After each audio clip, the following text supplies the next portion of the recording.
You're listening to The Human Upgrade with Dave Asprey. One of my ultimate fantasies is what the Russian astronauts used to do. So the Russian perspective on biohacking is awesome because, and just in terms of mindset, there's a downside to this, but they kind of look at humans as meat robots. And if you're from Russia saying that's not true, there's a deep Russian spirituality. Yes, there is. I'm not trying to say anything negative there, but the engineering, space program, military perspective there is, what if we could have our astronauts only sleep 2 hours a night? We could send less astronauts into space and we could use less fuel. Wouldn't that be a nice economic savings? Yes. Let's hack sleep like crazy. Right. And then the same thing with pilots. What if pilots just didn't have to breathe? Then we wouldn't have to pressurize airplanes. We could make more airplanes. I mean, like, just the mindset is so different from what we have in the West. That they tend to do things. So the dream there has been, what if we could use electricity and who knows whatever else and get sleep down to 2 hours? So I'm going to just raise my hand and say, I'm all over that. Given that you've got a few million nights of recorded data, you have an incredible advisory board. A professor of biology is at Stanford and Harvard and UPenn and all the people who know what's going on Mount Sinai. When you put on your 10-year, 20-year future hat, given what you know at 8 sleep, how little sleep do you think someone could get by with on a regular basis when we've just pulled out all the stops, everything you could think of in your wildest fantasies? What is the number? I think a reasonable but bold case scenario is really to go down to 6 hours to me. Just and 6 hours? I think so, because based on what we see is you don't want to be too aggressive on compressing deep and REM, right? And so a good proportion of deep and REM is 25%, call it, out of the 8 hours. And so together they are 4 hours. Then what you can compress is all the rest, which is really the sort of light sleep. And so if you can cut that in half, then instead of 4 hours, that would become 2. And so 2 plus 2 plus 2, that is how you get to 6. What if you could do all 3 of them at the same time? Like heat up the top half of the body and cool the bottom half? Have you guys ever played around with stuff like that? Like, I'm not satisfied with 6. Come on, 8 Sleep has all the data. You guys have to be able to get me below 6. Come on. Even in 20 years.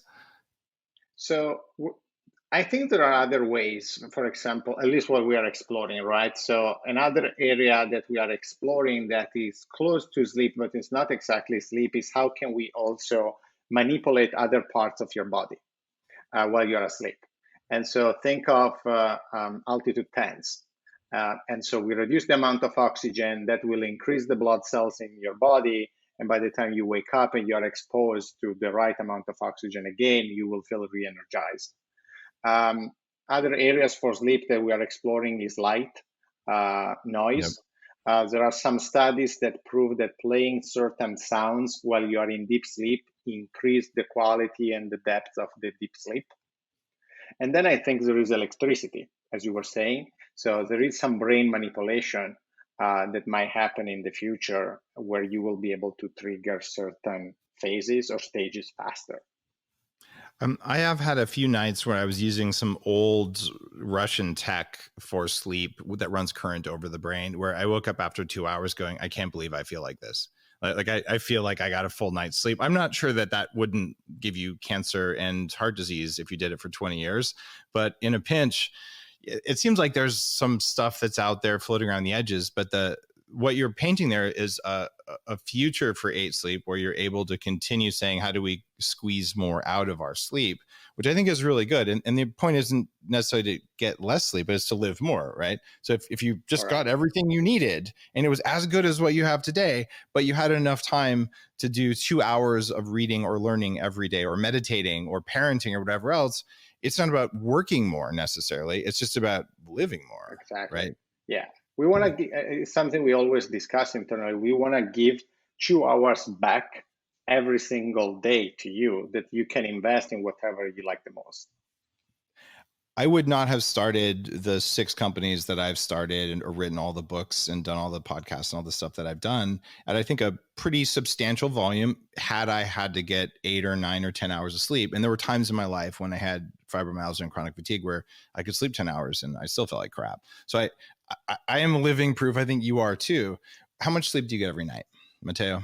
What's your number? Yeah, it's around 8 hours and a half right now. 8.5. Do you know that raises your all-cause mortality? What's going on, man? You over-exercising or something? I need to readjust it based on the latest study. Do you feel a deep sense of shame over getting that much sleep? No, I feel just great. Then I can push all day. I love it. By the way, sleep shaming is the latest trend on social media. No, I'm kidding.